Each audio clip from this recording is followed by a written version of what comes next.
So that without any further ado, Zos Brooks. Hey, thanks a lot, Tony.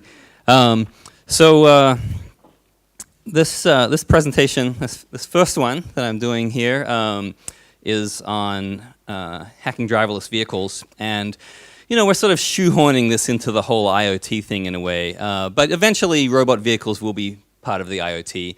But for the sake of this presentation, I'm not going to talk about network attacks. Most, if you look at the whole sphere of car hacking, most of car hacking focuses on causing trouble within the car's internal network, right? Which is a CAN network, a controller area network. And so you have to have a presence on that network somehow. So if you look at all the car hacking literature, it mostly involves physically plugging something into the CAN bus, or by owning some kind of wireless to CAN gateway that's already on the vehicle, such as a Bluetooth accessory system. And then once you have CAN access, there's no authentication. You can just push out CAN packets. You basically can make the car do almost anything. There are some internal controls, like you can't within the car, where they've thought of things like not worrying about fake CAN packets necessarily, but about just things going wrong. So usually the car's system won't allow you to put the brakes on full when it's driving at 100 miles an hour or whatever. But those protections are pretty minimal. Once you have access to the CAN network, you can do pretty much whatever you want. So for this presentation, we're gonna look at like the sphere of driverless vehicles and how they work and their sensors and behaviors and things that you can do to mess with them that assume no remote access to the vehicle's internal network. A quick background for me and on this subject. I have an academic background in autonomous robots, and what I'm best known for probably is a TV show I did for the Discovery Channel called Prototype This. And we sort of hacked some demos together every episode, and some of them involved autonomous vehicles. So one of them involved an autonomous aerial vehicle that dropped life preservers to people on the beach or in the sea if they were having trouble in the ocean. So I got to learn a lot about unmanned air vehicles making this and the ways that they go wrong. We crashed a lot of those planes, and so that whole iterative process of designing an autonomous aerial vehicle. And then we did a bunch of stuff on driverless ground vehicles, mostly focusing on one extremely pressing problem, which is high-speed pizza delivery. So we had a local pizza delivery system that's based on a Segway RMP platform for doing local delivery. So this was in 2007. So this is before all of these companies that have sprung up more recently doing local delivery, like Starship, for example. And we also did a road scale pizza delivery system. So in fact, we did the first ever fully autonomous crossing of a highway bridge in the United States, just for a stupid TV show, which is pretty cool. And that company, that car with the logo on there, that's actually the vehicle that became the first Google autonomous vehicle. And then I also host autonomous vehicle competitions for a group called RoboNation, including RoboBoat, RoboSub. One of our guys, Ivan, has some. You can talk to him about RoboSub, and we'll play around with more of that stuff later in the week. But so the motivation for this talk is to talk about the fact that the autonomous vehicle revolution is definitely coming because of all the advantages that driverless and unmanned systems provide, such as energy efficiency of not having to haul a human driver around, not having to have the driver have to take breaks and go out of the way to get find bathrooms and stuff like that. Time savings because it doesn't have to take a rest. And all the new things that we can do when we don't have to have a human on board. So it's not like, just like with the IoT stuff, it's not like security flaws and vulnerabilities are going to stop this from happening. It's definitely going to happen, and no matter how much people try to mess with them, we're eventually going to get there. But we also have to think about these security aspects before all the systems, before all that low-level design is done and all the standards are set, and we can't really go back and say, wait a minute, we didn't design security in, that was a bad idea. Quick word on the European connection. So like most of the press about autonomous vehicles is in the United States, but it's very relevant to Europe. Europe's like pretty gung-ho for driverless vehicles, especially. So in the UK, Nissan's since last year been testing autonomous Leaf vehicles in London. Jaguar Land Rover is doing public road testing of autonomous vehicles. The government, in about 2014, they promised £10 million as a research fund for autonomous vehicles. They've upped that now in the UK to £200 million. So they're at least promising a lot of money. They're getting pretty serious about it. Sweden's been doing a lot of work. They promised in 2014 that they would have they would give driverless Volvos, 100 driverless Volvos, to people in Gothenburg in 2017, and they actually hit that target. They delivered the vehicles in December 2017. So for all this year, they're like, these are normal people who get this autonomous Volvo and they get to test it out. And autonomous bus services are going to be big in Europe. That's where a lot of the focus actually has been going. So northern Stockholm is going to have one sometime in 2018, supposedly. BMW, the Germans are fully into it. BMW is testing 40 vehicles right now in Munich. And they have promised, we'll see if they hit that target, to sell autonomous Autobahn-capable vehicles in 2021. And they're also doing bus trials. France automated bus shuttles in Paris since last year, and they've started to do the legal framework in France where you can do open road testing under very controlled circumstances. And then there's this EU Project Autopilot, which is a 25 million euro fund from last year until 2019 in 6 cities. So, there's a lot of stuff happening in this part of the world. So again, I'm not trying to spread FUD, fear, uncertainty, and doubt about autonomous vehicles. So not this kind of anti-robot propaganda, right? I'm not doing that. We're not about like stopping robot vehicles. We're about understanding what's happening and looking at the security threats and figuring out how we can make these things better from the beginning. Because when you see a robot vehicle in action, so this is an autonomous helicopter called Fire Scout. I shot this footage when I was out at a unmanned aerial vehicle competition, and like flying helicopters is hard, right? And helicopters, if you stop paying attention for even a second, they will kill you. I had some friends killed in a helicopter crash caused by pilot error earlier this year, in fact. They're very dangerous vehicles. The robot is really good at flying them. And like basically robots should fly helicopters and not people.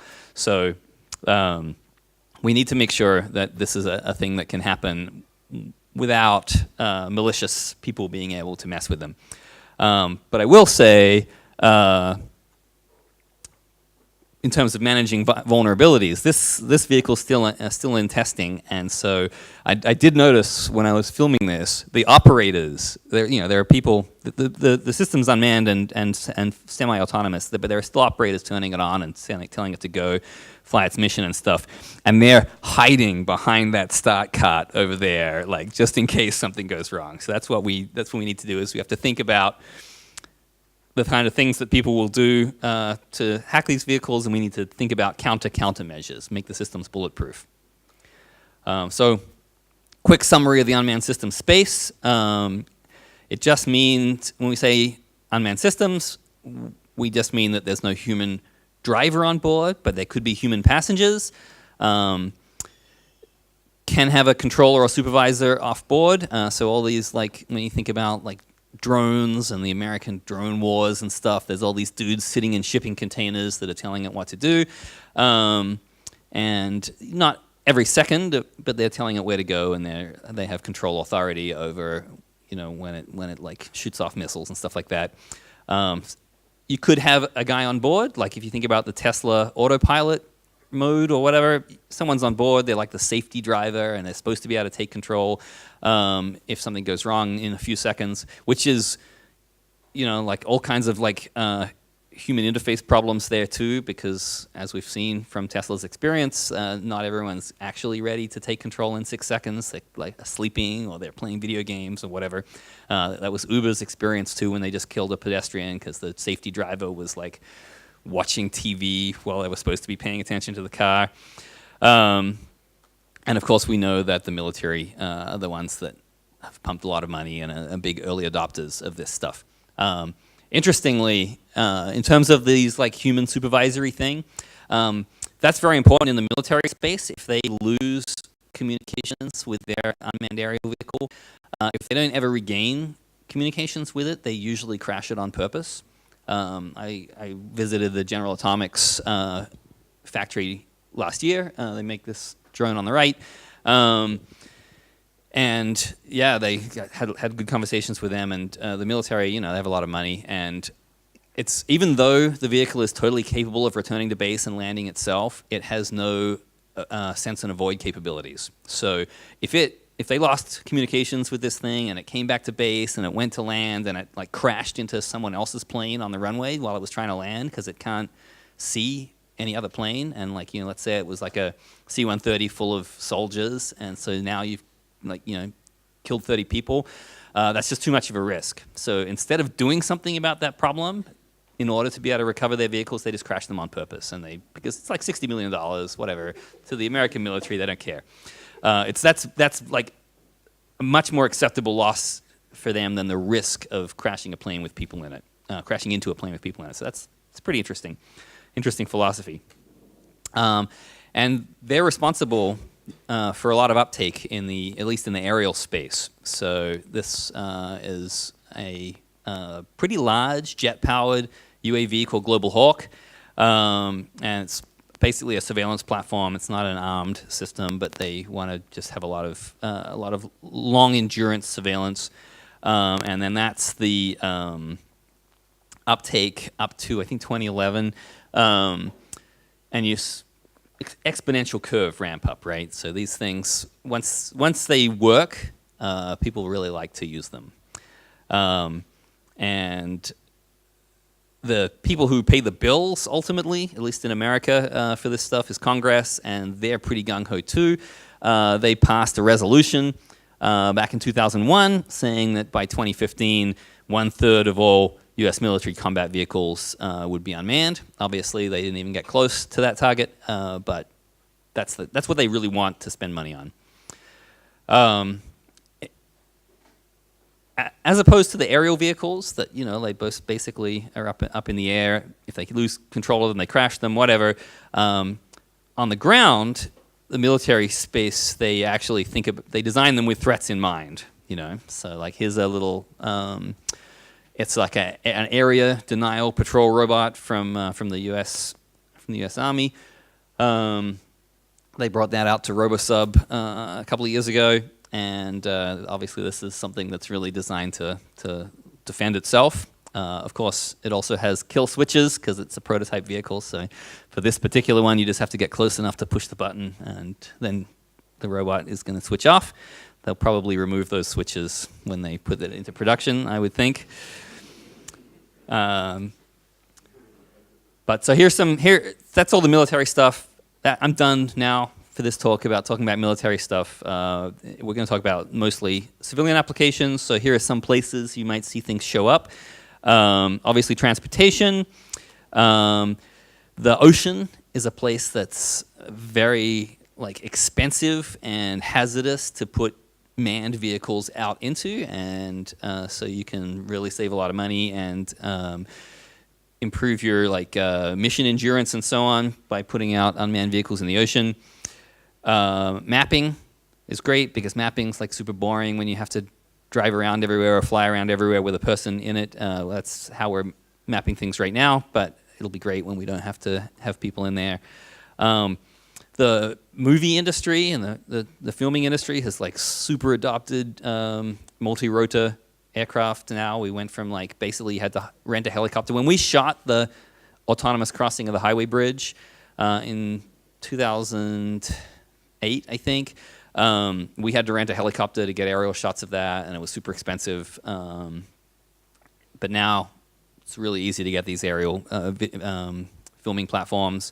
A lot of like industrial applications you might not think of, like power line inspection. There's like millions of miles of power lines around, and they slowly degrade. And so this is a German unmanned helicopter that does power line inspection.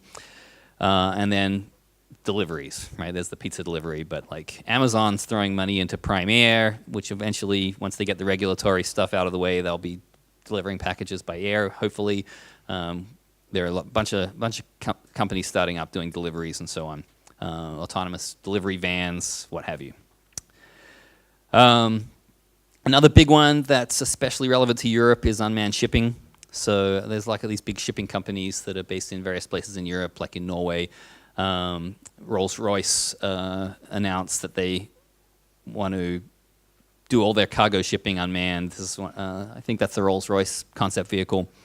75% of shipping accidents are caused by some human screwing up, right? So eventually, maybe we can make the robots like not get drunk and not go to sleep and whatever, and do things right. But a big problem here is that things break. And like when your ship is moving, the trend in maritime shipping, in transportation of stuff, cargo shipping, is to actually go slower, which is actually the same for passenger aircraft as well. Speeds have been dropping and efficiency has been going up. So they build bigger ships but make them go slower, but your bandwidth, it ends up being, or your throughput ends up being greater because the ship's just bigger. But then, if something breaks out in the middle of the ocean, someone is on board to fix it. And cargo ships have full machine shops and stuff on them. So that's something that has to be dealt with. The industry advocacy group for unmanned vehicles has two main civil priorities. Number one is agriculture.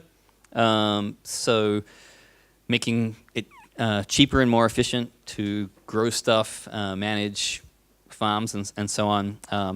If you've ever seen those big combine harvesters that harvest all the crops, they're pretty much robots already. They already have these GPS-guided modes that let them do optimum lawn mowing patterns. You just give it the corners of the field, and it just goes up and down. Someone's still sitting on it, but it's pretty much driving itself already.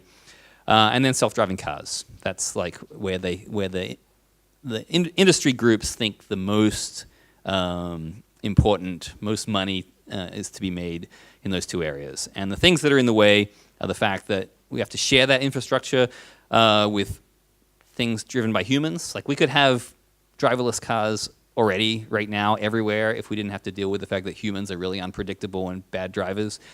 And the fact that some people are scared to get into a driverless vehicle for transportation and so on. So worrying about safety, and the thing that we care about as hackers, robustness. So now that we've covered that intro stuff and talked about robustness, like let's talk about some of the way that some of these systems fail. So here's one of my favorites from the early days of US autonomous drone production. This is the RQ-3 Darkstar. So this is a Boeing project from the early 90s. And one of these vehicles is hanging up. If you ever go to Washington and visit the Air and Space Museum, you can see it in the flesh. Back in the early 90s, it was going to cost like $10 million per unit. So early 90s dollars. So that's like a pretty expensive platform. And the prototypes, of course, they're spending a lot more money. The first prototype they built of this catastrophically crashed on its second ever flight.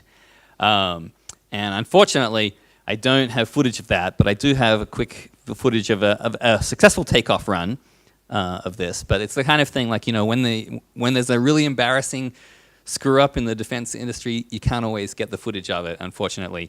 But you have to imagine what happened in the second flight. So imagine that sort of takeoff run. This thing's coming down the runway, and it starts to sort of lift off the ground, but it starts oscillating more and more and more, and eventually flips all the way over and crashes and burns, and all those millions of dollars are gone. And what had happened there, according to the flight control designers of this, was they had modeled everything, about the takeoff run, but they had neglected to model the fact that that particular runway, they were normally taking it off from an asphalt runway, but they were using a prefabricated concrete runway for that second test, and there were little gaps in between the concrete plates. So every fraction of a second, this thing would get a little impulse to its accelerometers and the sensors that were measuring the attitude of the plane, and the flight control system was poorly damped for these little impulses, and so it was like overcorrecting and generating this oscillatory behavior, and those small impulses ended up destroying a multi-million dollar vehicle. So the moral of that story is that the designer's expectations are critical. If the system comes into an area of operation that the designer's never expected, then some trivial detail could be the difference between success and failure. And so that's also, from the hacker's perspective, that's where the best chance of finding a security flaw is always going to be, is like where the designers, those boundary conditions where the designers didn't expect something. I guess I had some, there we go. There's the actual after action report of that vehicle in National Journal of Unmanned Systems Engineering. Porpoising oscillations. A porpoise is like a dolphin. It's like jumping out of the water. Another classic unmanned vehicle failure is from the first DARPA Grand Challenge. So this is what was widely considered to be the leader and the vehicle that was likely to win the 2004 DARPA Grand Challenge. A vehicle from Carnegie Mellon University called Sandstorm.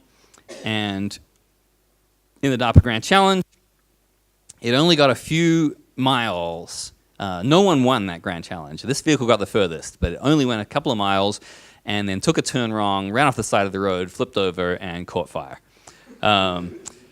There's a video of it starting out its run. Everyone's like, yeah, and they'd spent, again, millions of dollars on this vehicle. At that time, all those sensors, you can in that big bubble on the top, they were like experimental, super expensive. Here it is running off the road and catching fire. And there's another zoom in of that. So super embarrassing, like piece of robot history. Well, what went wrong? So in this case, DARPA, it was actually very embarrassing for DARPA, this whole Grand Challenge in 2004, because no one got anywhere. And they were worried about that happening, so they had given the teams tons of information about the course beforehand. And so they had a big team, these guys, and so they had enough undergraduates to go and send them out to walk the entire course and take GPS readings all along. So they had basically a complete GPS track. All the sensors, you could have actually completed this first DARPA Grand Challenge pretty much with just a simple waypoint navigation system. You wouldn't necessarily have been able to do it fast, but you could have done that. Their problem was that they had to balance the fact that they really knew the GPS track against the fact that they had all these sensors and they were measuring everything. And how do you decide, how do you weight one versus the other? They had weighted the sensors too highly. And so the sensors had screwed up on the curve, it had judged the curve wrongly, they were ignoring the GPS, and it crashed the robot. So that balance, the moral there is the balance between your various inputs is really critical to the success of the robot. The robot has this constant battle of deciding what information is reliable and what's not. And so observing that state, or estimating that state that you can't directly observe and deciding which piece of information is more reliable than another, that's tough, and that's somewhere that hacks and exploits might have the best chance of success. So for people who haven't worked on robots before, I just got some quick intro stuff on sort of how the autonomous vehicles structure their logic systems. It's a hierarchical sort of set of inputs, as you might expect. So at the very bottom, you have these control loops running, maintaining stability.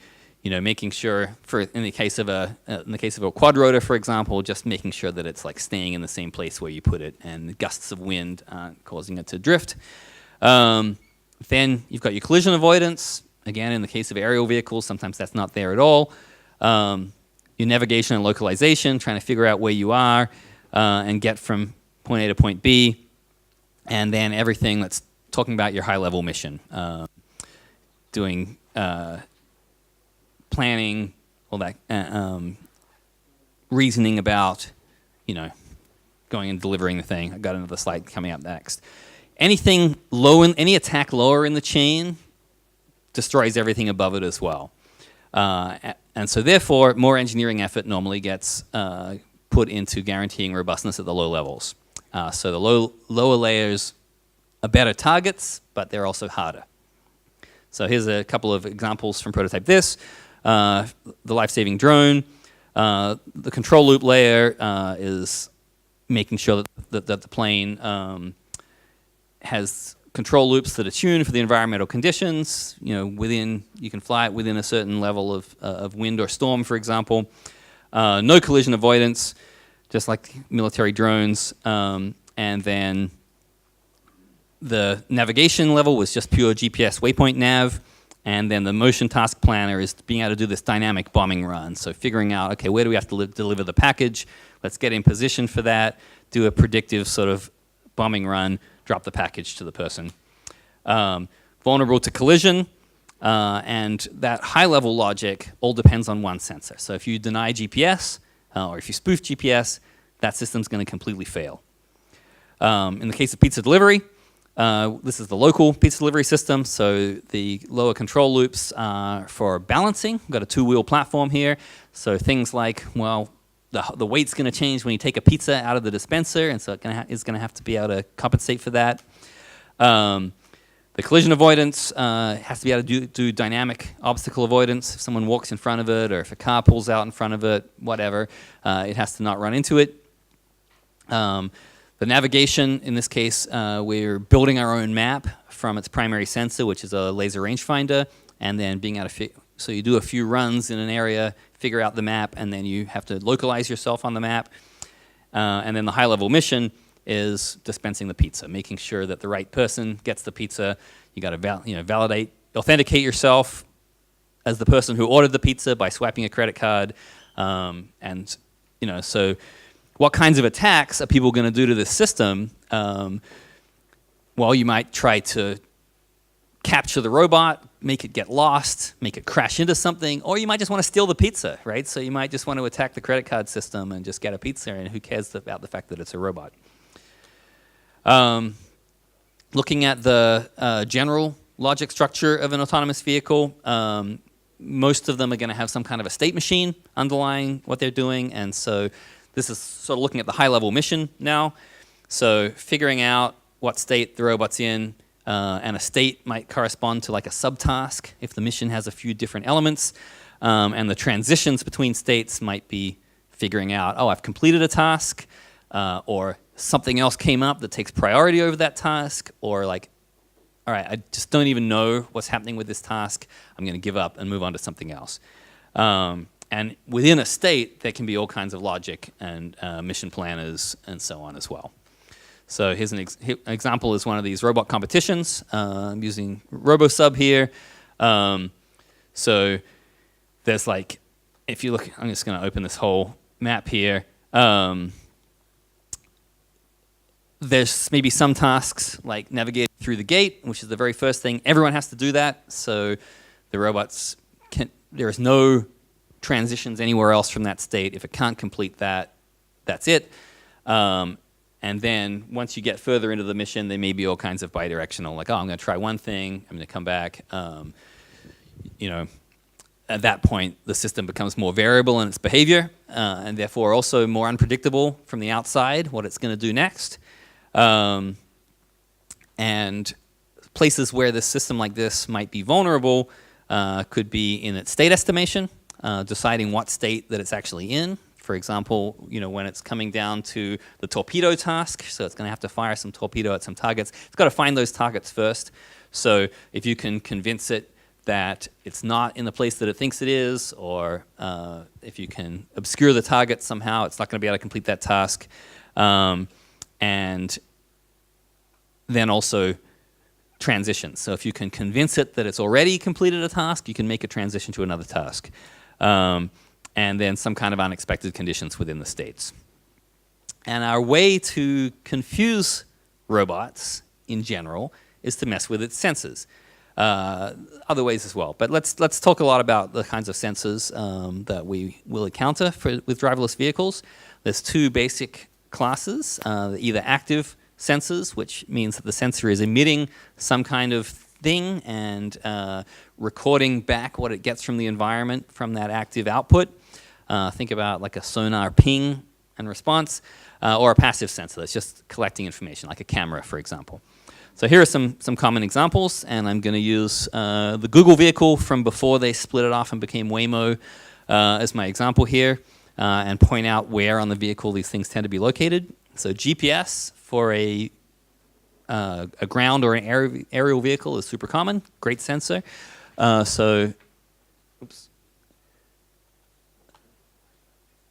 All right. GPS sensors are usually located on top, so they've got an unobscured view of the sky. In the case of someone that's got money to spend, like Google, you'll often have two, so you can do differential GPS so that you can get a much more accurate position fix. Also, if you have money, you'll have a LIDAR, so that's the spinning thing that was on top of the early Google vehicles. Later models, and we'll look at them later, don't visibly spin. But you can actually, if you look at them closely, you can see them vibrate because there's still a spinning thing inside them. And that's sending out laser pulses and doing time of flight to record back where that pulse shows up. Cameras, of course. So the vehicles that you'll be playing with in Tim's session, that's the primary sensor. Millimeter wave radar is something that shows up on a lot of driverless vehicles, or optionally driverless, like the Tesla has a bunch of millimeter wave radars, primarily for collision avoidance at speed. Digital compass, very important to know which direction you're pointing according to the absolute value of the world. An inertial measurement unit, so that you can measure, you can do inertial odometry, figure out what accelerations and what gyroscopic forces are on the vehicle. Wheel encoders are actually super important to just make sure the wheels are doing what you really think they are. And then in the case of specialized applications like underwater vehicles, you might see a Doppler velocity logger, a scanning sonar, pressure transducers to determine your depth or your altitude, stuff like that. So that's a quick list. In general, sensors don't give you a perfect picture of the world. They're just a best guess based on like how much you spent on the sensor and how well that class of sensor can even measure things. So there are a few sources of uncertainty from those sensors. Noise, they're all electrical. There's electrical noise. There's other sources of noise. Extracting, you're trying to extract the real information from these like spurious values that come through. Associated with that noise is drift. So if you're integrating a sensor, if you're like constantly adding that information together, the noise adds up, and your estimate of the real thing drifts away from the actual real situation. The latency and the update rate can be important. How long, how stale is that measurement? You may be getting it like half a second or something after it was really measured, and the real situation has changed slightly. For our flying drone for doing the life jacket delivery had a 1 hertz update rate. The plane can fly about 70 meters, that particular plane, in 1 second. So we can, every time we get a reading, we are up to 70 meters away from where we actually, our sensor says we are.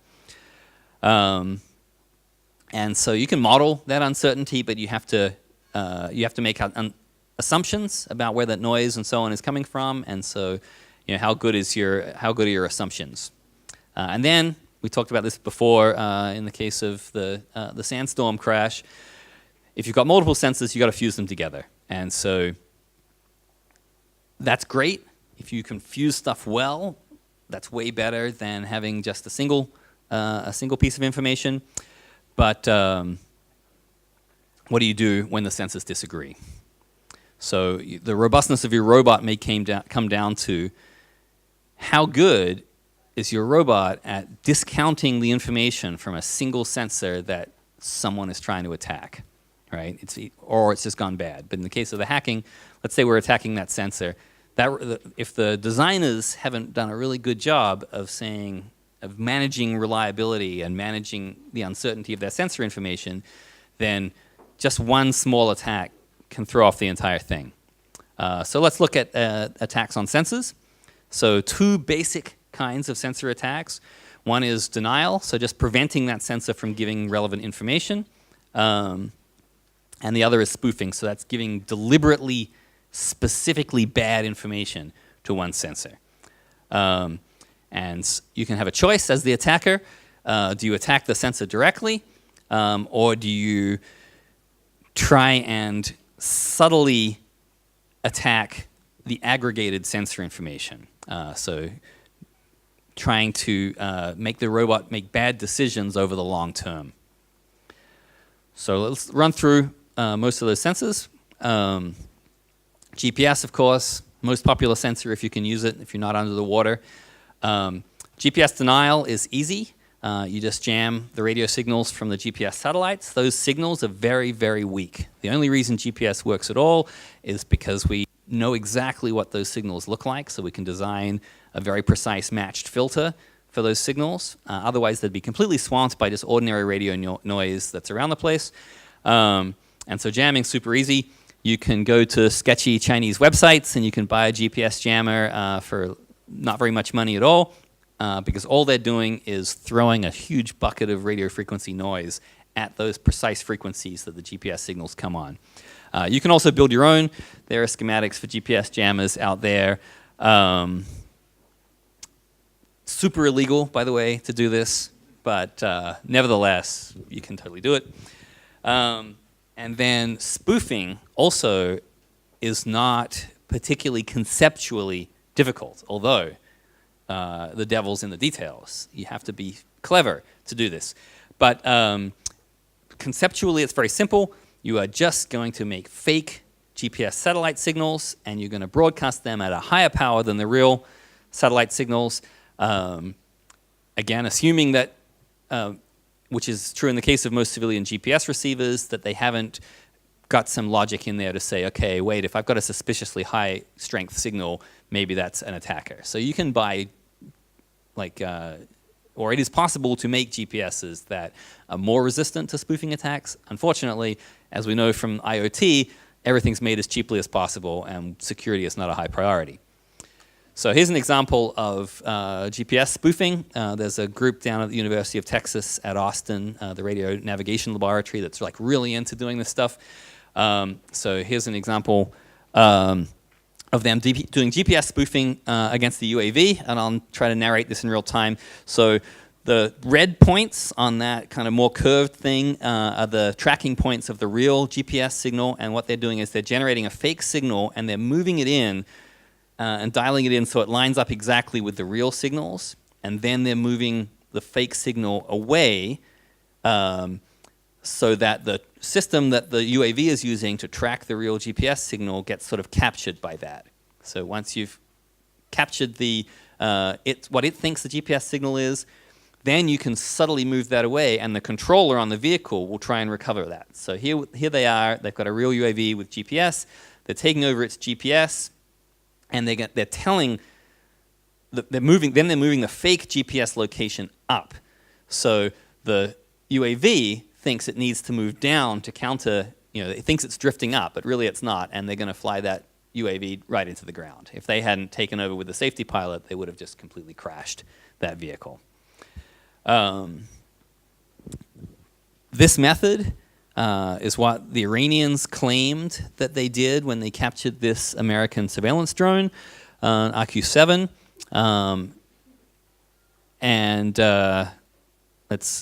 It's actually an RQ-7, I believe. I think they misidentified it on Iranian television.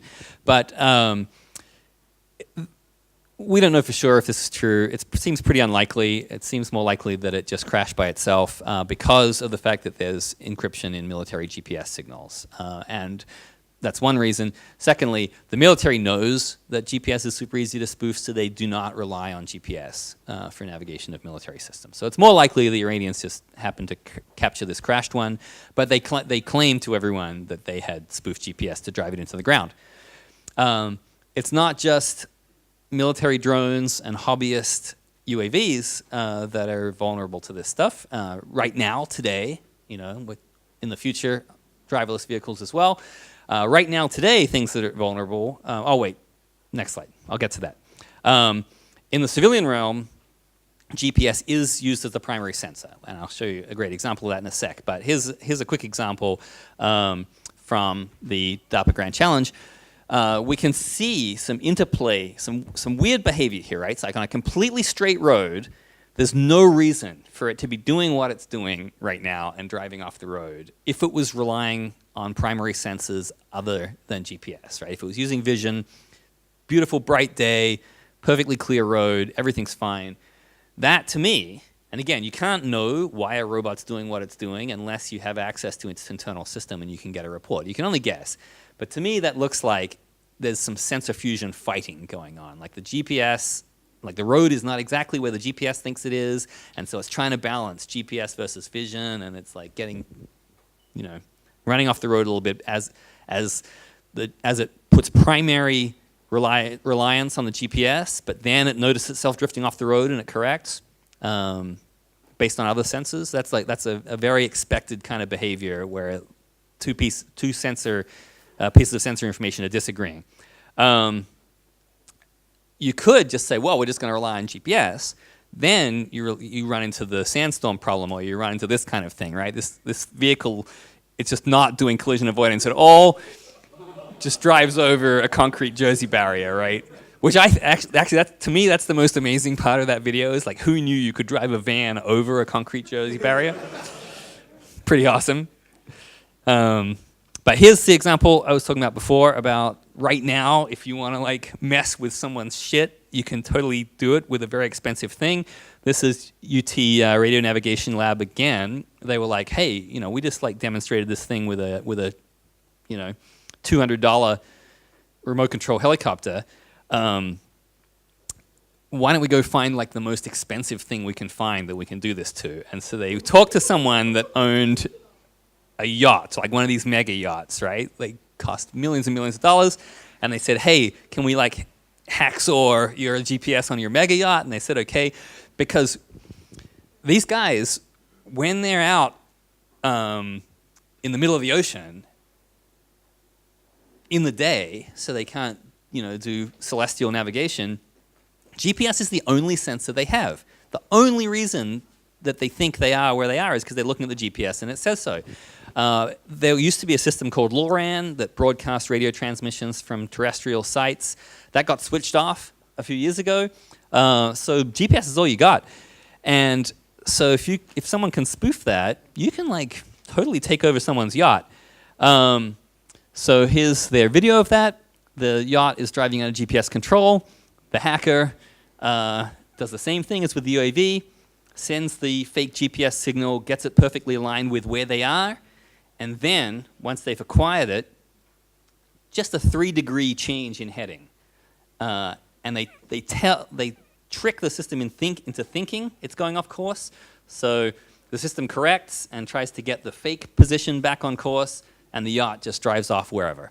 And you're out in the middle of the ocean, small errors that the crew would never notice. This is what the crew sees on the right here. This is the actual GPS and radar display that the crew sees.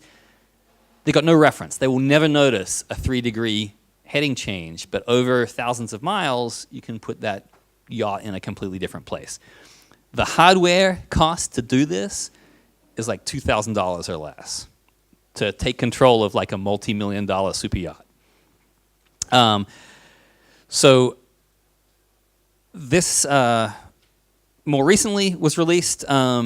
this is an example of doing a low-cost simulator, a GPS simulator using a blade RF. So this was at DEF CON 23 by one of the Chinese security teams, Qihu 360's Unicorn team. And so they did this whole talk at DEF CON where they walked through, so you can look up, their slides are available, you can walk through what they had to do. It was way more difficult than they thought it was going to be in terms of all the different things they had to account for, like the Doppler shift of the radio signals coming from the GPS satellites and so on. So, it took them longer than they thought it would do, but at the end of the day, whatever a blade RF costs, a couple of $100, you can totally make a spoof GPS. And this is from their presentation where they went to an auto showroom, like a car, one of those car auto demonstrations, and they made the demonstration car think it was in the middle of a lake somewhere by just using their GPS spoofer. So you can do this very, very cheaply. They said they were going to release their code. They did it all in MATLAB. I don't know if they ever released the code, but you can look online and see if they did. Otherwise, you can look at their presentation and you can see everything that you'll need to program to get this to work.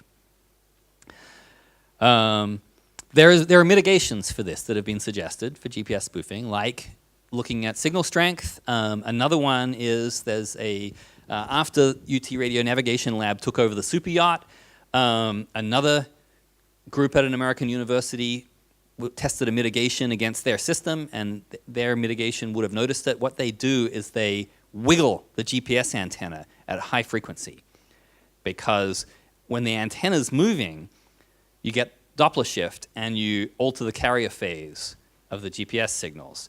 So what that tells you is if you're getting these multiple satellite signals and you're wiggling your antenna, the carrier phase is going to be different between the different signals because they're coming from different satellites. But if the spoofer is sending out those signals from a single antenna in one place, all those carrier phases in the wiggled antenna will be the same. So you can tell whether your signals are coming from a single location or multiple locations. We'll totally catch that. However, you go out, right now, go out and buy me a GPS with a wiggly antenna. You can't get it. No one's making it because security is not the high priority.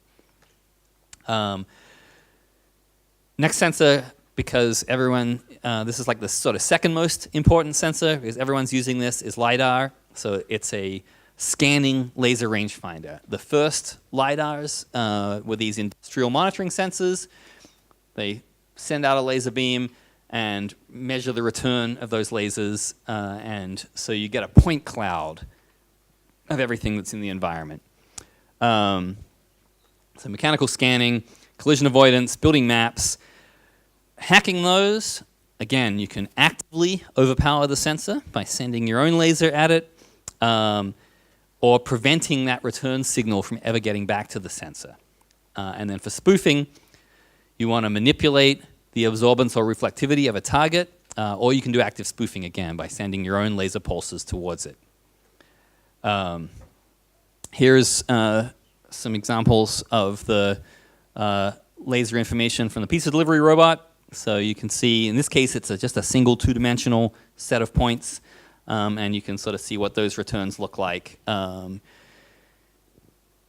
the case of a 2D sensor like this ZIC laser rangefinder, the orientation is really important. So as this robot tilts forwards and backwards to balance, you get different sorts of information. So you've got to be aware also of the attitude of the sensor, and things like inclines can actually look like an obstacle. You have to be careful with ramps and so on.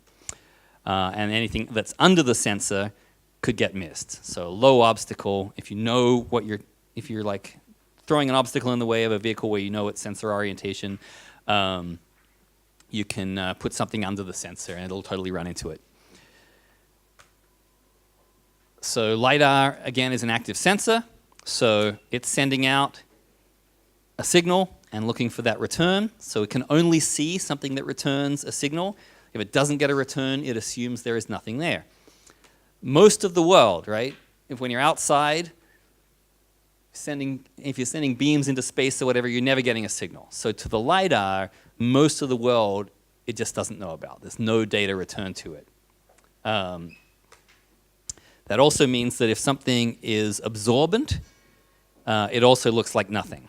So if it absorbs all that laser energy and doesn't reflect it back, it just looks like empty space.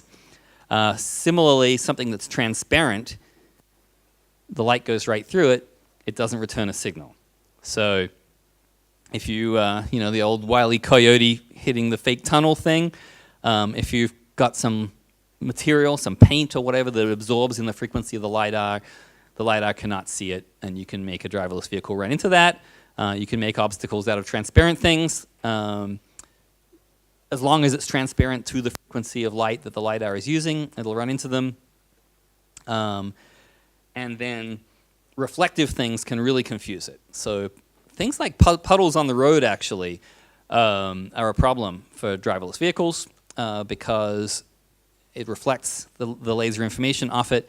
If there's anything at the other end of that reflection, like a tree that's far away, it now looks like it's close because you're shooting that beam down, you're getting a return back, and it's like, oh, that's coming from like the middle of the road, when really it's off on the other side of the road. If you have an absorbent material on the road, that looks like a big ditch. So if the car is expecting to see road and it sees a lack of return, it's like, oh, that's like a big hole, I should not drive into that. So you can use that to redirect the vehicle. Interestingly, you know, I collect weird stuff on the web that I find. This is a Al-Qaeda military document from like one of their offshoots in North Africa, in Mali actually, and you know, it's all in Arabic, but looking at the translation of this, it's pretty interesting. Item 2 is talking about GPS jamming. So this is the manual on how to avoid drones and drone strikes from Al-Qaeda. And item 2 is referring to a Russian GPS jammer that you can. It's a military GPS jammer, but you can get it on the arms market. It's called the Rakal. So they're talking about that. Item 3 is talking about using reflective plates to avoid laser designators for missiles. So it's like, oh, you know, if you're traveling in a vehicle and you think they might fire a laser-guided missile at you, like have some reflective plates to try and like reflect the laser designator off your vehicle and put it somewhere else. Interesting. But reflectance is also used for driverless vehicles, interestingly, because one thing that really reflects the LIDAR is the lines that are painted on the road. So think about the point cloud you're getting back from your LIDAR. You're seeing this like nice road in front of you. It's all returning information, but you're getting holes in the road that are predictably shaped. You know, you as the driverless vehicle sensor programmer has said, well, oh, okay, a perfect long rectangular gap, that's not a hole, that's the dashed line that's painted on the road. And we can use that for doing our lane following. So, you know, we've got some, if it looks like text and it looks like a nice straight line, you know, that's like informational stuff on the road and we can use that for the vehicle. But the funny thing about that is that you could fake road markings by painting it on the road in a way that the human can't see, because it doesn't matter if the human can see it in this case, it's just got to be reflective or non-reflective. It's got to be reflective to the LIDAR and reflect away from the source. So, you know, some shiny black paint that you wouldn't really, a human wouldn't see on the road will confuse the robot. So, you know, for example, you could paint curvy lines and have the robot do crazy swerves and make the safety driver take control, or, you know, you could paint some messages on the road that upset the Google programmers back home.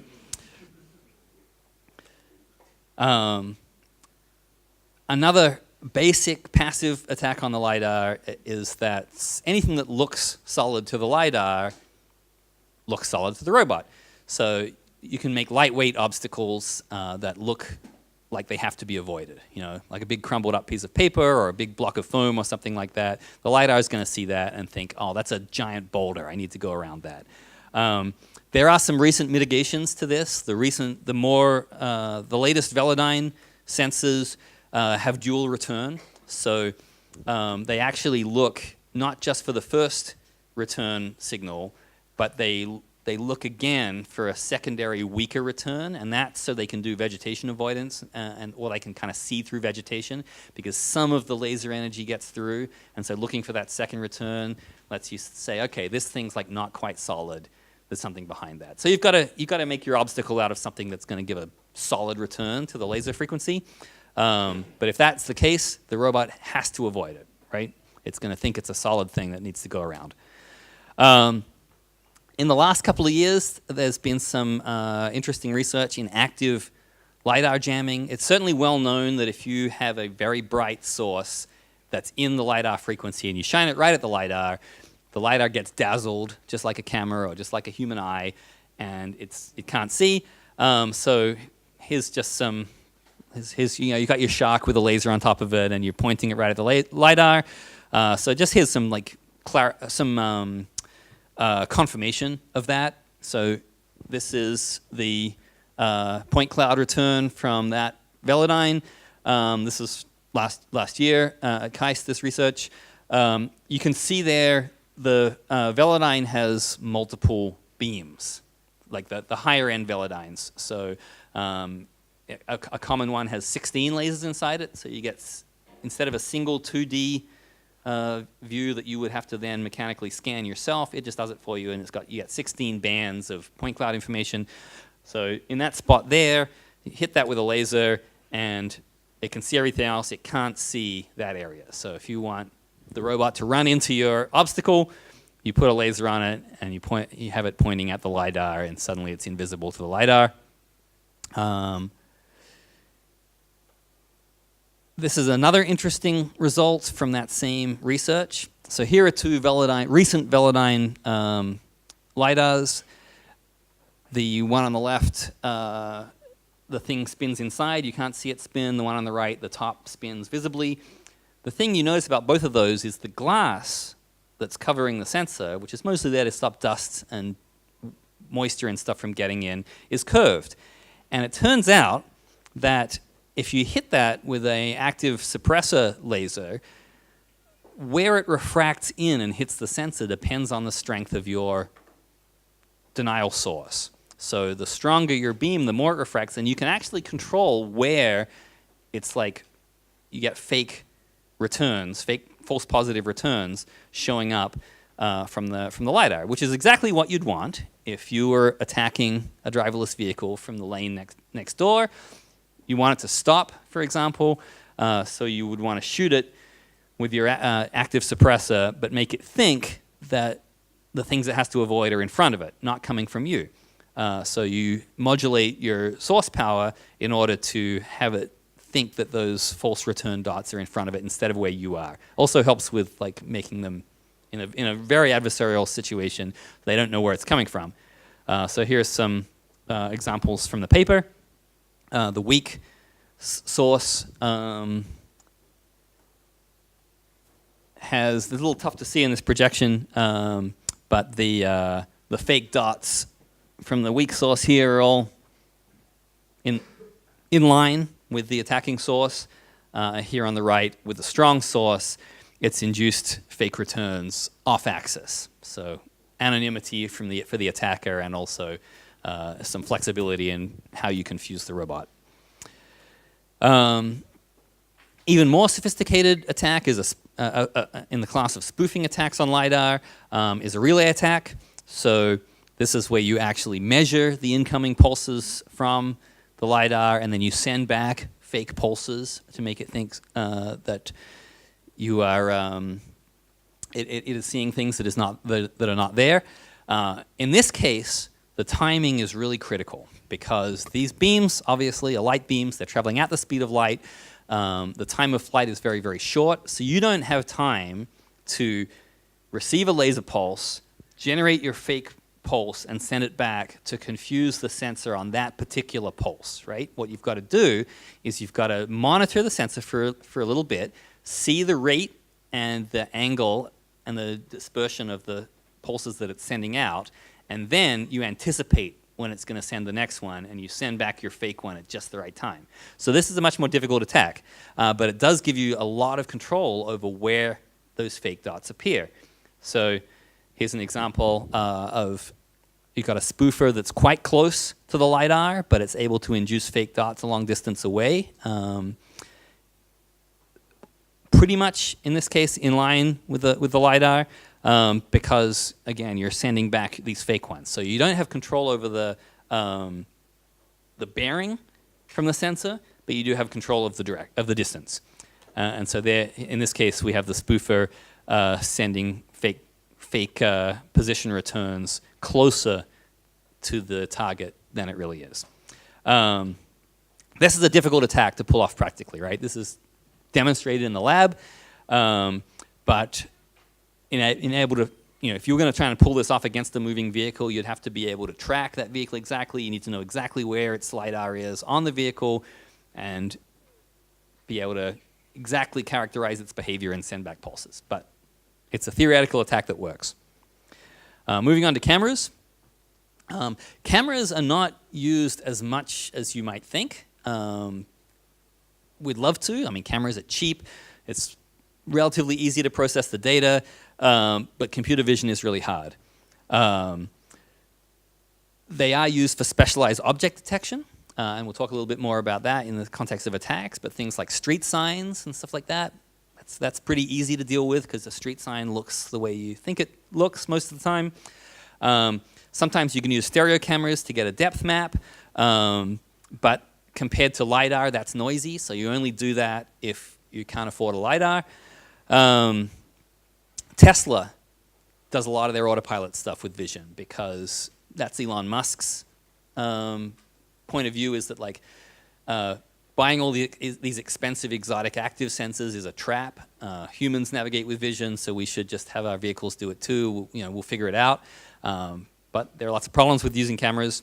One thing that cameras are often used for is in conjunction with LIDAR to color, what they call colorize the LIDAR. So the LIDAR just gives you distance information, but the camera can then be used, fused with that point cloud to give you some idea of like, all right, what is that thing? What, is it vegetation that I can drive over, or is it a solid thing that I need to avoid? Denial for cameras is pretty easy. They're very easy to dazzle them with bright lights. In fact, if you have a powerful enough laser, you can permanently damage the camera. And then spoofing, the same way that you spoof human vision, you can camouflage things. You can take advantage of assumptions that the robot might make about color. The robot might think that low-level green things are vegetation when really they're something that you've put to make the robot run into. And then in the case of stereo, repeating patterns really mess up stereo sensors. So if you've got a vehicle that's relying on stereo camera for distance information, putting up some crazy repeating tessellated patterns will make it have no idea how far away that thing is. Recently, we're starting to see cameras be used with deep learning vision models. So being trained with training a neural network to recognize certain things, which means that now we've got an active research area in adversarial methods against neural networks, against deep networks. And so you're handcrafting a thing that looks like one thing to a human, but it looks like a different thing to the neural network. So there's like two different ways that you might use that to piss off a robot. One is to cause false detection. One thing is to make the robot not detect things that are really there. And then the other thing would be to make it detect a fake thing that isn't really there. So two examples of the first category. This is some research from this year. It was first pre-published last year and then revised for this year. Simple adversarial models to make a vehicle not recognize a stop sign. So they had a trained neural network, and then they found that by putting some like kind of random bits of black and white tape on the sign, the vehicle would not recognize it. Here's some research from last year where they were able, it's pretty much impossible for you guys, unfortunately, to see this on the projection, but they've added some carefully crafted noise to this image here, and it causes the machine to not recognize any of those people.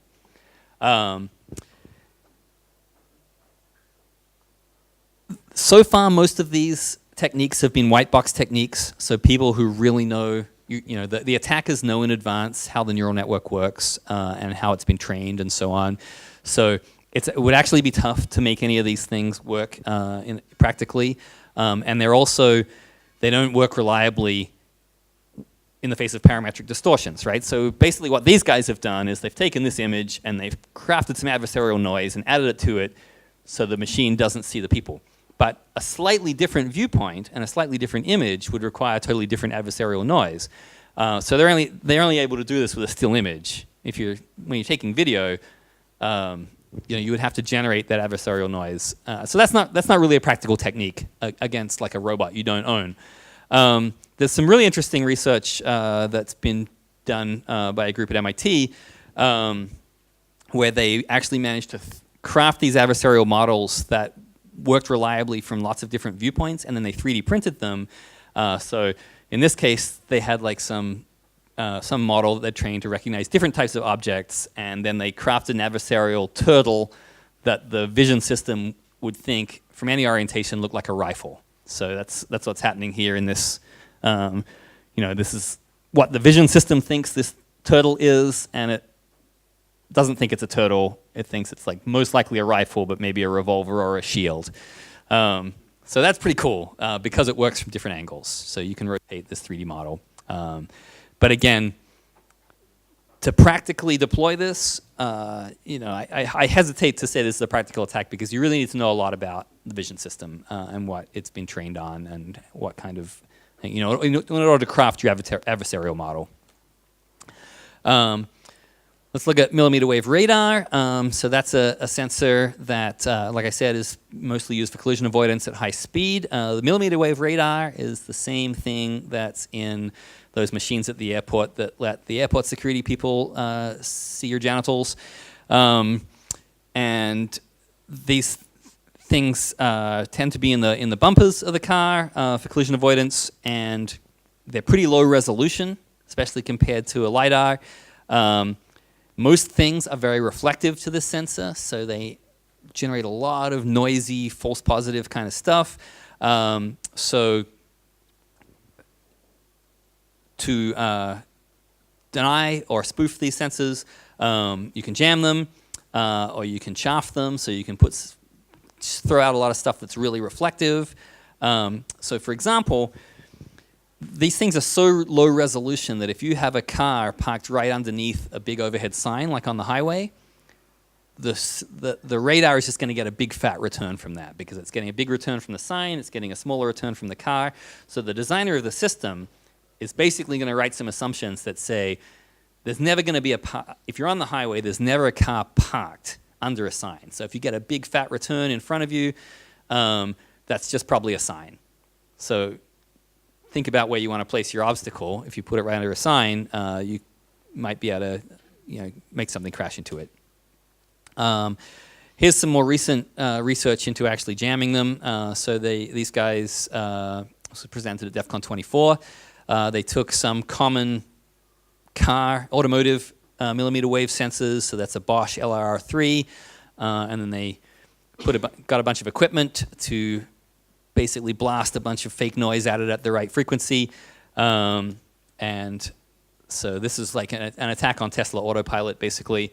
So you can see it sees a car, goes into autopilot mode, sees the car. When they blast it with noise, it sees nothing. It's been effectively jammed.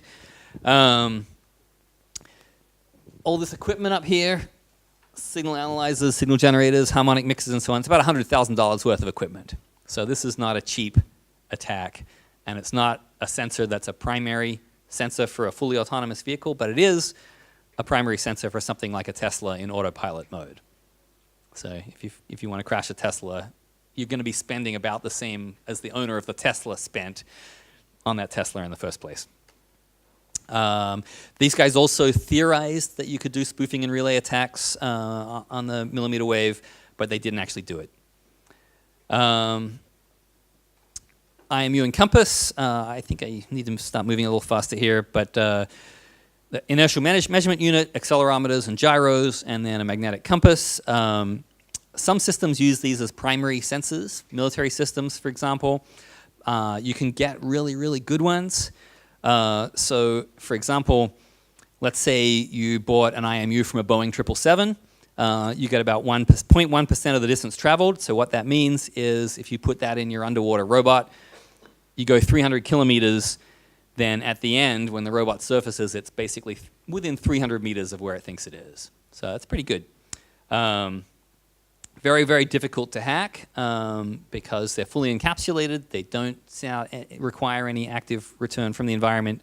But there are a few attacks. So you can do physical attacks with magnetic fields or with heaters to take advantage of the thermal drift of some of these sensors.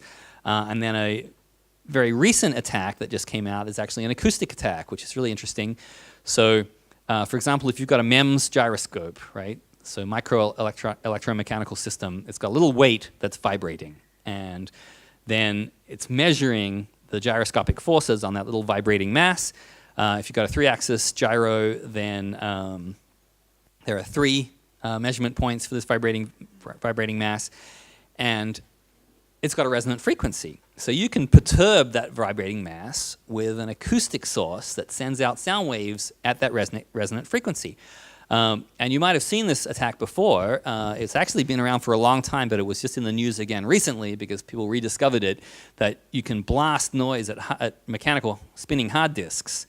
And if you hit them at their resonant frequency of the drive heads, you can force the drive to not be able to read, or you can even physically damage the drive by vibrating the drive head. It used to be called the screaming in the data center attack, and why actually a lot of hard disks would fail in data centers because they were very noisy.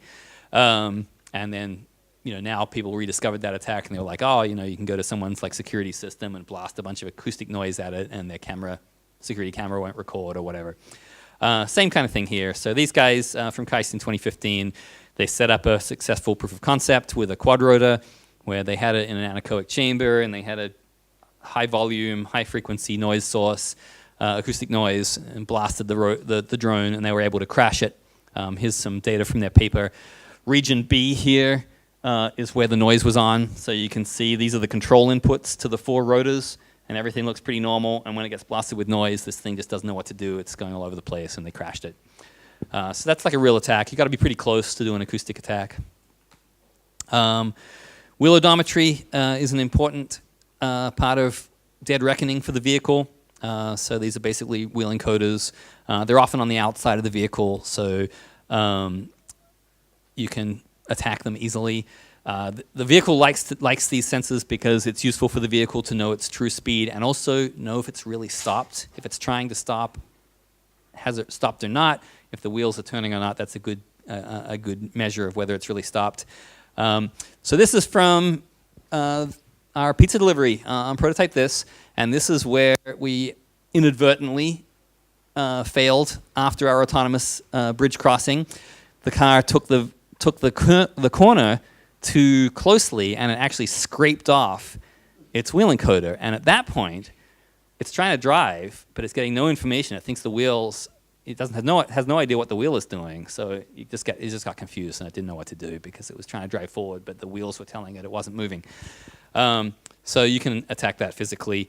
You could also trick that because it's depending on the wheel diameter to get an estimate of its speed. So if you can change the wheel diameter with a physical attack, if you can use a slippery surface so the wheel's not moving the way that it should be, or remove it, you might be able to cause unpredictable behavior on the part of the robot. When I first was looking into all this stuff, I basically discounted ultrasonic sensors. We use them a lot in robotics indoors, but I just didn't think people would use them much on cars, and who cares anyway. But they do use them for automatic parking systems. So these are automotive ultrasonic sensors that like Teslas, Audis, Volkswagens, Fords use. Even non-driverless vehicles. Some of these newer expensive cars have an automatic parking mode, so they detect obstacles for parking. They're not really that interesting from a hacking perspective because they're only used at very low speed in automatic parking. But I just thought I should mention it because a group included that in their DEF CON 24 presentation. So these are the possible attacks you can do against an ultrasonic sensor. You can do the same kinds of things: jamming, spoofing, and cancellation. These things are sending out an acoustic pulse, so you can send out one at exactly the same time and cancel it. It's a pretty impractical attack, but it's very low cost. Low cost, low impact. But here, That's taking a Tesla and an Audi and successfully jamming its ultrasonic sensors by sending out a blast of ultrasonic noise. And then this is successfully spoofing it. So there's nothing actually in front of the vehicle, but something nearby is sending out ultrasonic pulses and tricking the vehicle into thinking there's an obstacle. So you can do it. So this is just like a fun thing, like, okay, like now we've got all these attack methods against our sensors. It's kind of sounding like what we need is a James Bond car as the attacker. So, we've got our GPS jammer and our like dust and smoke and vapor generator for the LIDAR, our lightweight decoy obstacles that are made out of foam or something, but they look solid to the robot, chaff for the radar. We got our glass caltrops that the LIDAR can't see, and our oil slick to trick the wheel encoders. And then, based on the newer research, we've got our updated James Bond car with our active LIDAR jammer and spoofer, our active radar jammer, acoustic noise blaster, and our adversarial turtle dispenser for the vision system. But another really important thing to think about besides all the sensors is the map, because the map is really, really important to all these vehicles. Especially most of these driverless car companies are placing a huge emphasis on having a very, very high fidelity map that they've acquired previously. Google's sending out all these mapping vehicles constantly. Apple's doing it. Apple, if you've ever seen the Apple mapping vehicle, it's covered in LIDARs. It has like 8 LIDARs on it because it's generating a really, really high resolution physical map of the world from the point of view of a car.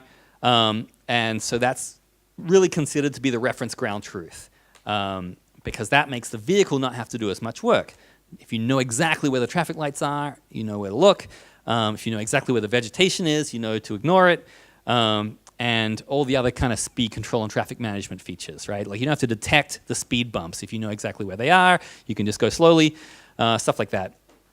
Traffic lights are a great example. If you know exactly where they are, you just point a very narrow little camera sensor and you can detect the traffic light state.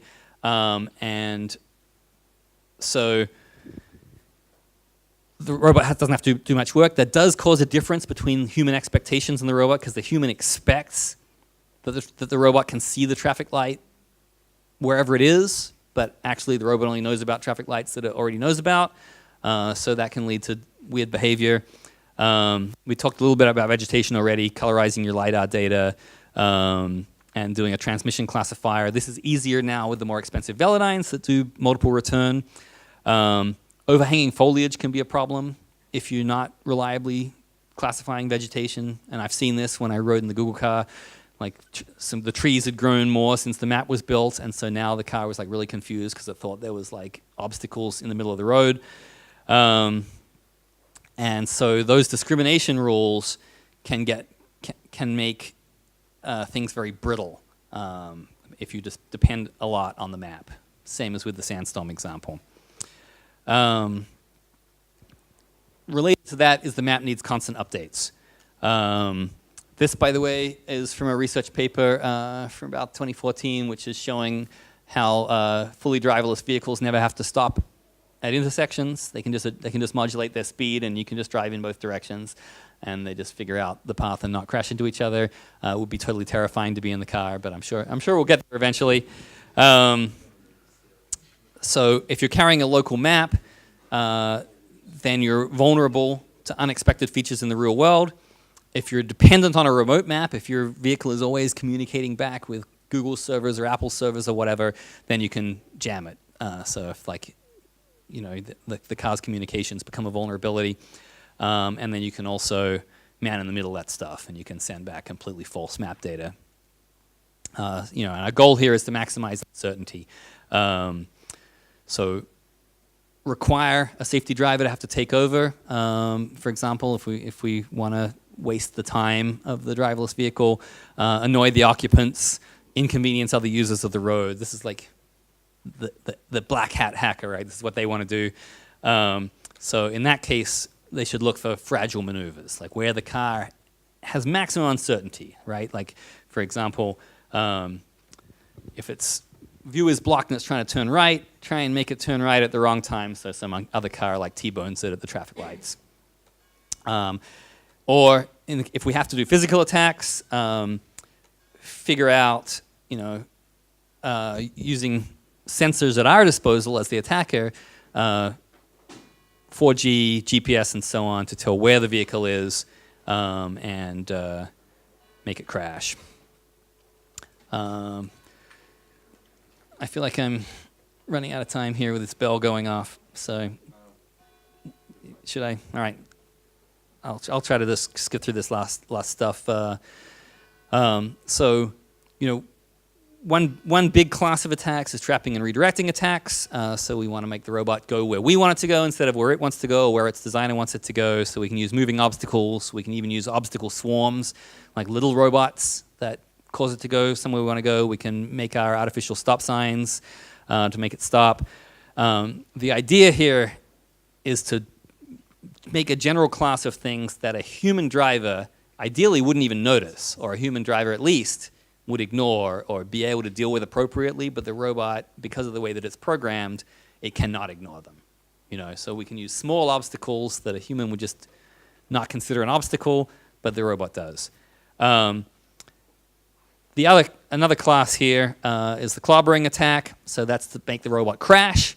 That's a term from the old cruise missile world where they were used. The government made these very high fidelity terrain maps.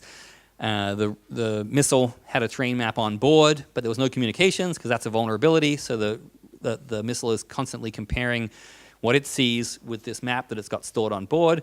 But if something's changed, if someone put up a high-rise building since the map was made, the missile can fly right into it. Totally happens. It's why putting nuclear warheads on cruise missiles is a really bad idea. So what we want to do is subvert the collision avoidance capabilities of the vehicle. So we either incapacitate it so it can't move, and then we can go in and strip it, do whatever we want to it, or the kind of clobbering attack that's specifically aimed at removing or damaging sensors, some kind of low thing that knocks the LIDAR off the top, scraping off the wheel encoders, stuff like that. We can use subtle map deviations, as we've seen real examples of.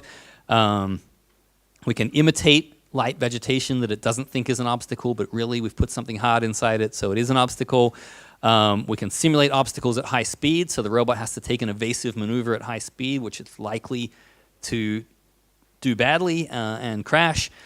We can disguise entrance walls and so on, so that the robot thinks an entrance is wider than it really is, for example, and runs into the side of the entrance. Or we can put dynamic obstacles underneath overhead signs in the case of high-speed collision avoidance using the millimeter wave radar, which we talked about in that section. All right, so now that I've said all those things, don't do any of these things. Only do it from a point of view of making the systems better. Don't hassle the HOF or don't hacksaw the bots. We're all security researchers, and we're all good people, and we want to just make systems better and not go out there and mess with people for no reason. And then I just have a little bit of extra stuff here that's not purely driverless car related, but it's interesting to us as hackers. Because the good news is that, okay, all of the stuff I said about how, we're super gung-ho and we're throwing all this money at stuff with driverless vehicles, that's true, but it's not like it's going to happen tomorrow.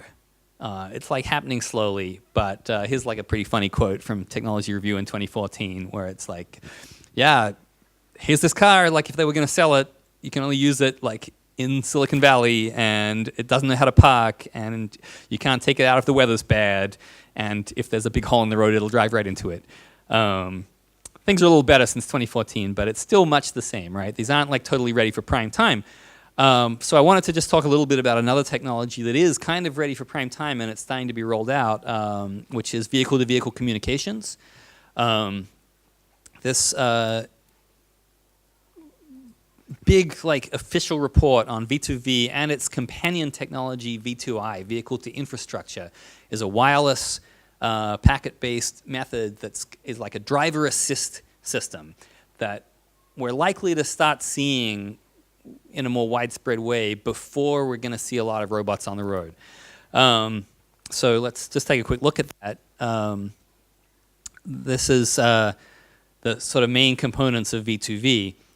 So they're just like for very specific situations, just to try and like they've looked at the most common crashes out there and most common ways that human drivers mess up, and like how can we prevent some of these things with like making our cars just a little bit smarter. So rear end collision avoidance, forward collision warning, a wireless brake light in addition to the actual brake light. So the car, if you're following someone somewhere on the highway and they brake suddenly, your car could react before you do because it's received a wireless message from the car in front saying, hey, buddy, I'm braking hard right now, like you better stop. Blind spot warning during lane changes, or like I'm about to change a lane, so like watch out, do not pass me, that kind of stuff. Intersection assistance, left turn assist for those countries that drive on the right side of the road, stuff like that. So it's important to remember no active control is proposed yet. So in the case of the emergency braking one, your car gets a message that says like, hey, dude in front of me is braking hard. Like, it's not going to jam the brakes on for you.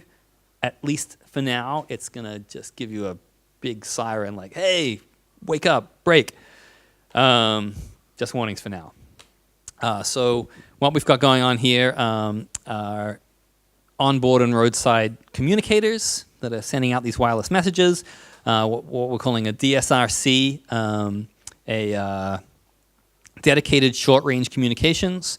So being broadcast omnidirectionally, 300 meters range, 200 to 500 bytes per packet.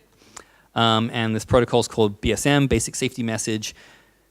Not encrypted because you want people to read them, but they are authenticated. So they're signed with certificates, PKI, we love it. So this is a little breakdown of what the BSM's data protocol looks like. They have two general parts. Part one is the core. Every message has the core components. And then part two is appended only if the situation has changed. And what is in the part two depends on the vehicle. One quick thing to note, the GPS data is unencrypted. So that means if your vehicle is sending out a message, anyone within 300 meters of your vehicle knows your GPS location. Again, within 300 meters, you already kind of know what it is. But if you're trying to spoof their GPS, that's really, really helpful to you because you can tell exactly where the vehicle thinks it is. The initial deployment is going to be extremely limited. Certificates are going to be pre-installed. So basically, your car is going to have like a whole ton of certificates inside it that is going to be valid for the lifetime of the car, but each individual certificate is valid for 5 minutes, right? So you got this kind of rolling thing going on, so that like old certificates are not so useful, but they still have not said anything about how renewal, updates, revocation is going to be decided. Most of the focus of this actually has been on privacy. So you've got some management functions that are split for privacy protection, like these linkage authorities. There's a specific location obscura for some functions, right? So that someone who's got like an infrastructure node that's collecting these messages can't like necessarily gather all this information about what your car is doing historically and build up like a privacy invading database on you. But the basic takeaway here is that it's going to be super easy to get valid certificates, right? So authenticating fake V2V packets is not going to be hard at all. And 5 minutes is a long time on the road. So this has been 11 years in development as of, I think, 2014, 2015. Slow and steady rollout. So the time until they think every single vehicle on the road is going to do this, 37 years, right? So that's how fast. When you're thinking about like when we're going to see robot vehicles everywhere, this is how fast government agencies move, right? When they're thinking very carefully about things. But they're going to start off with passenger vehicles, right? So full fleet rollout includes every commercial vehicle, every truck, whatever. They're actually going to focus on passenger vehicles first. And they're therefore actually more concerned with tracking and privacy than they are with malicious attacks, which is actually kind of nice, right? And the stuff that Tony was talking about in the introduction, like people caring about privacy, it's normally like the least important thing. So that's pretty cool. But of course, it's subject to all the standard vulnerabilities of PKI, and many of the elements of how they're going to do certificate management, they still haven't decided yet. And they're not going to do, they're not even really thinking about direct control yet. So we actually might see driverless vehicles, in terms of where we might see like robots controlling cars, driverless vehicles might get there first. And I just wanted to sort of close that particular section out with sort of what they're trying to avoid with V2V, and it's the kind of stuff that we saw at DEF CON 22, looking at traffic sensors in the United States and just the completely woeful state of that area. So here's an example of a traffic sensor that might be buried in the road and is like monitoring vehicles and what's going on. So the one of the guys from IO Active presented this at DEF CON 22. He just went out and bought some of these like traffic sensors because some company makes them and they don't really care who they necessarily sell them to. And like, I'm not even going to ask for like suggestions of what he found. It's exactly what you'd expect that he found. There was no encryption, no authentication. Everything was in the clear. Firmware updates were neither encrypted nor signed. So basically, they just didn't give any shits whatsoever about security. So V2V hopefully will not make those same kinds of mistakes. But of course, they'll probably make other ones. So as hackers, we'll have something to do and we'll have jobs, which is cool.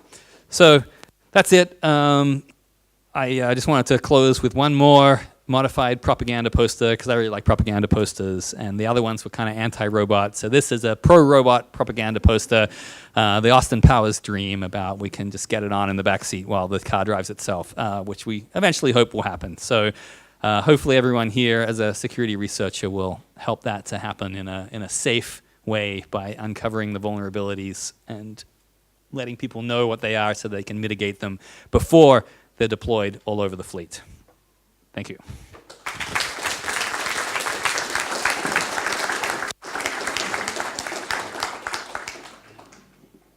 Well, questions? So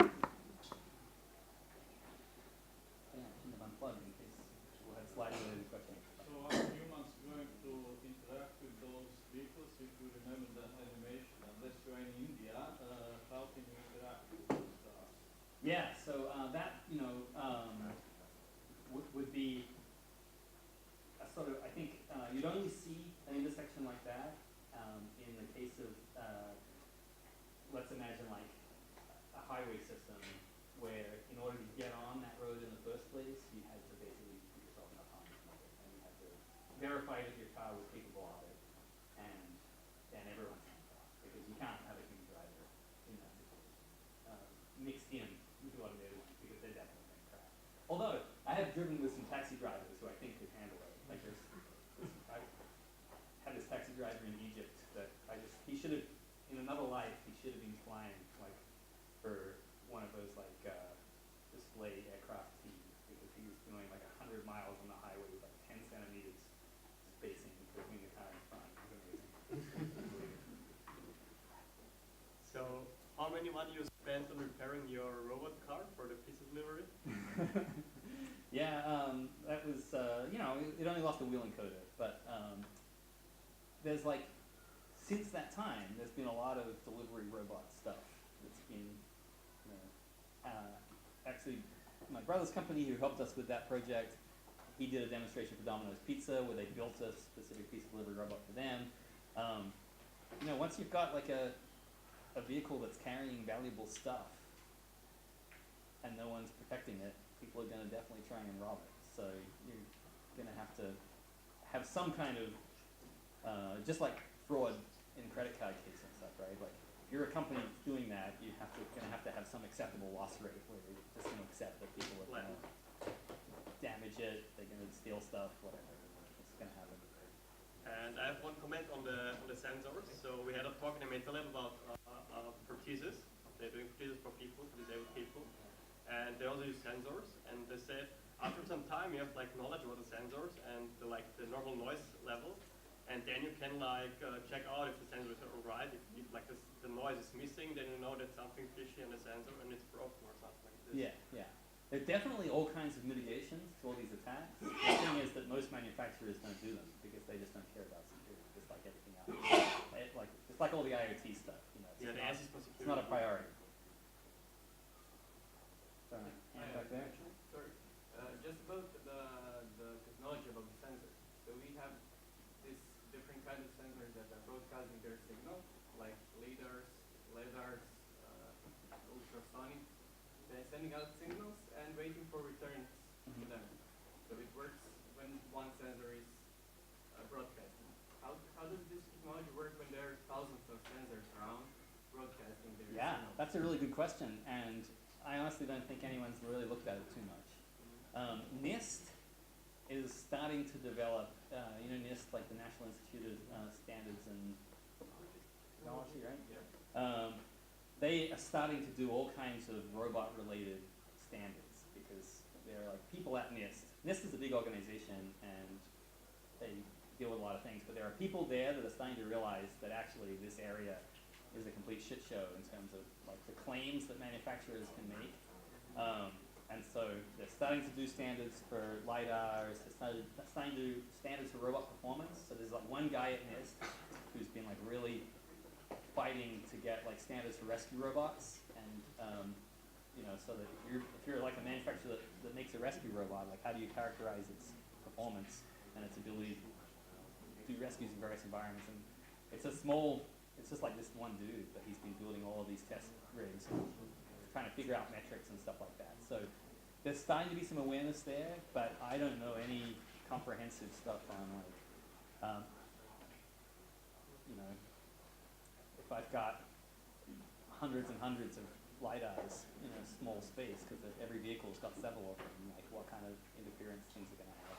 Yeah, the question is, for example, we have a season now coming in, and thousands of cars jamming up one in front of another. Yeah. So for example, every car would have 4, 5, 6 LIDARs in them. Yeah. Multiplying that by 1,000. Yeah, that's a great question, and that's another reason why, like right now, if you've got an expensive LIDAR in your vehicle, you tend to really trust the information that it gives back to you because it's very good at what it does by itself.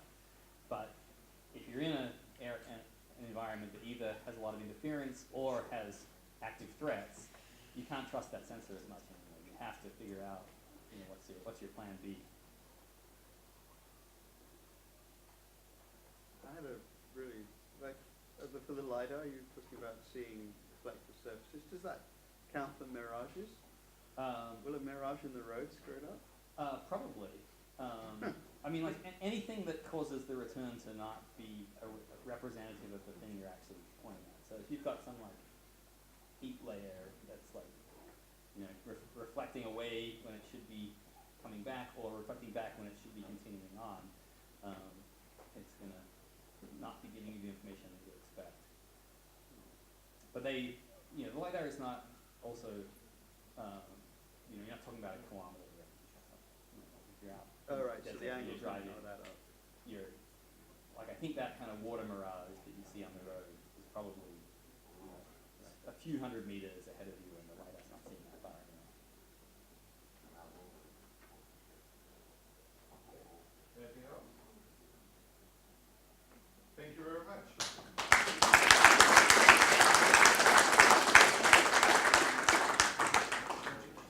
So, important note. Katie created a matrix chat room where you can join and try to collaborate and get teams together. So when you come to hack.foi.hr,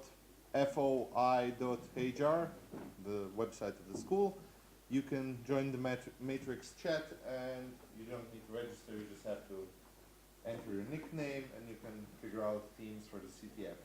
Today we're completing teams. Tomorrow and Thursday we have our actual competition, so try to get your teams in order.